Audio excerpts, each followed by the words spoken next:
Bonjour. Contre mon meilleur jugement, je suis allé en Grande-Bretagne. Le Royaume-Uni, peut-on penser, est le dernier endroit où l'on peut conduire une moto, surtout en automne. Comme vous pouvez le constater, rien n'est plus éloigné de la vérité. Nous avons un temps magnifique. CRF 450L. Est-ce que cela vous dit quelque chose ?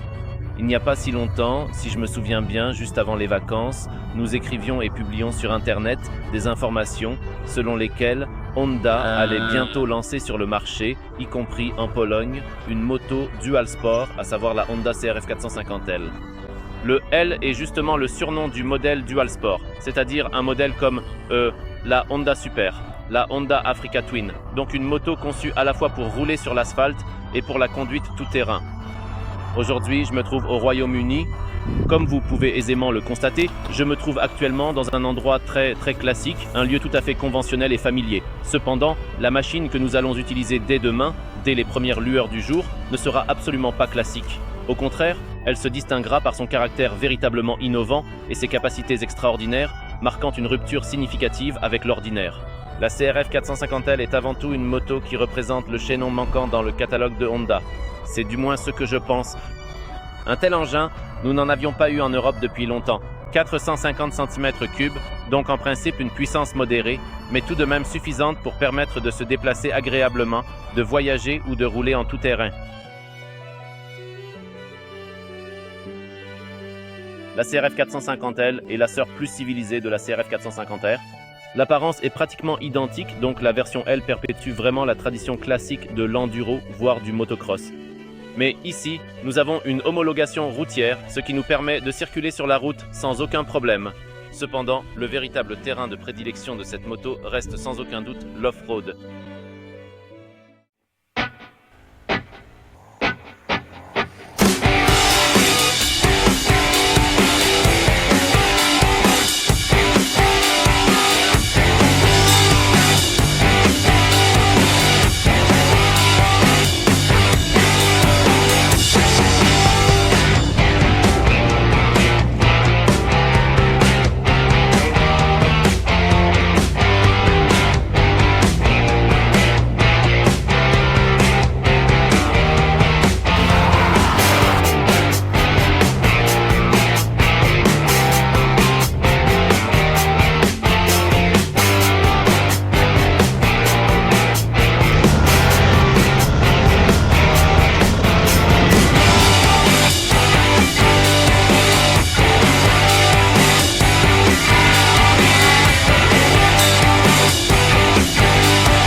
D'un moteur d'une puissance de 25 chevaux.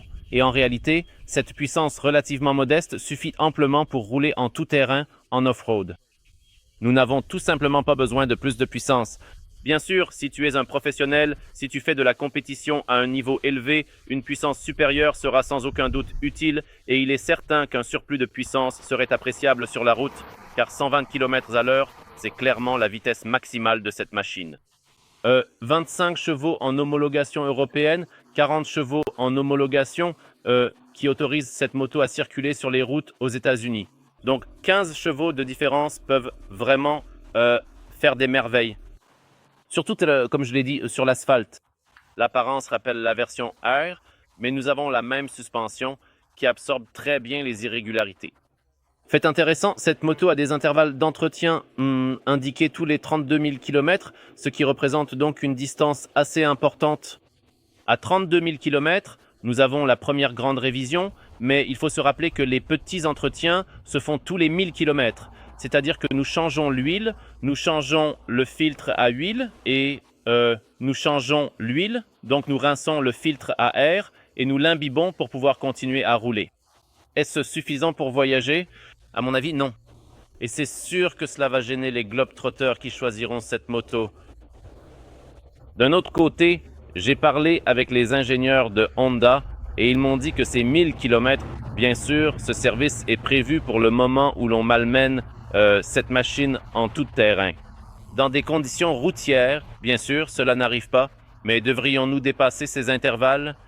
Je ne le pense pas. La CRF 450L est un équipement qui est en fait le maillon manquant, le maillon dans le catalogue de Honda.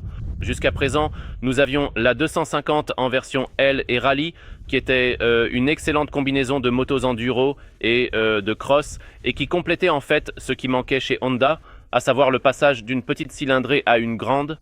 Maintenant, nous avons la 250, la 450 en version L, et puis on termine avec l'Africa Twin. Et chacune de ces motos est différente. L'Africa Twin, c'est sûr, pourrait ne pas plaire à certaines personnes qui diront que c'est une machine trop lourde. La 250 peut manquer de puissance, tandis que la 450 combinera certainement les avantages des deux motos. Eh bien, regardez par vous-même comment cette machine roule.